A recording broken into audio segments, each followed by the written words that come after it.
The biggest source of our struggle is oftentimes our resistance to some of life's certainties. And these include things like life sometimes just being unfair, a certain amount of pain and conflict and disappointment being inevitable, people not always acting or responding to us in a way in which we would anticipate or like, and nothing being certain, nothing being guaranteed, and nothing really being under our control.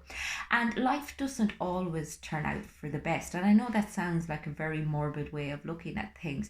However, it is up to us to make the best of whatever it is that life throws at it. And this is where the whole concept of radical acceptance comes in. It's basically avoiding resisting what actually is, accepting what life has thrown at you, and doing your best in that given moment with the skills that you have. And that doesn't mean that you approve of or that you like what's going on. It just means that you recognize that you cannot change it, and all you can do is change how you respond to it.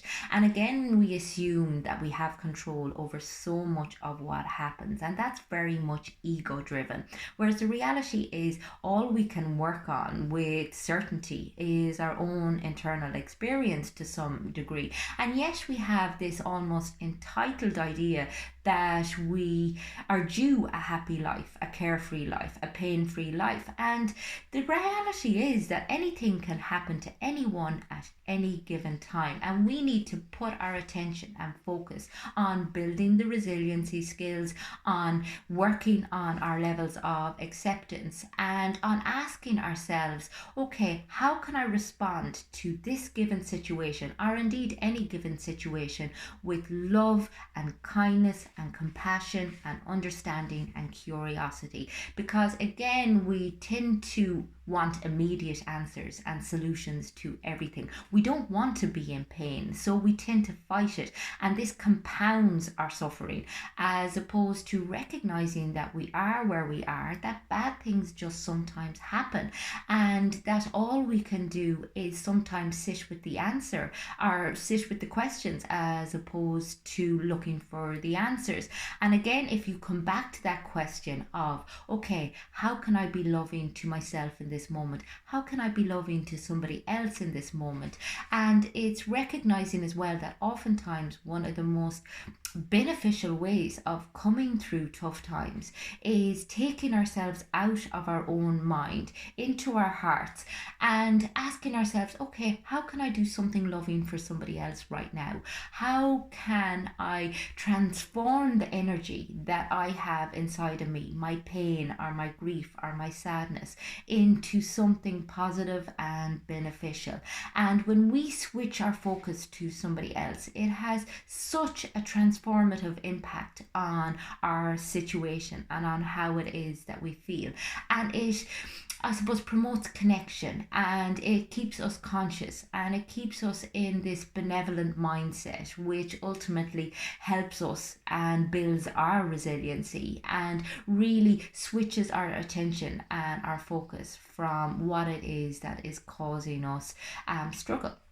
And not always easy to do, you know. There's people who are suffering tremendous loss and grief and sadness. However, it has been shown time and time again to help people, and it's recognizing that it's really your only option, because as long as you are in a state of denial or you're wallowing in your experience, then you're never going to be able to move beyond it.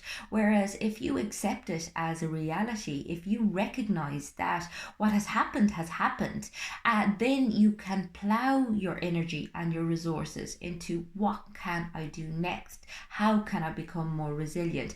What am I being given an opportunity to do here? You know, how can I show up for myself? How can I show up for somebody else? And I love that quotation from Ruth King, and she basically says that in life nothing is personal, nothing is perfect, and nothing is permanent.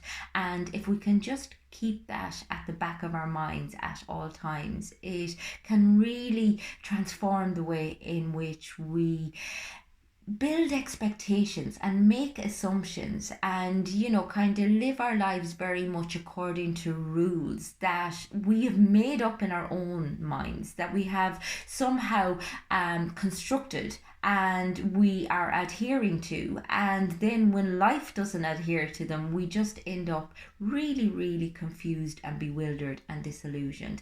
So it's about letting go of those expectations, recognizing that we're not really in that much of a controlling position, but that's okay, and being able to sit with our pain, being able to exist with it, being able to recognize that it's not going to last forever, and that at some stage we're going to smile again. I hope everyone's having a lovely day. I'll talk to you again soon.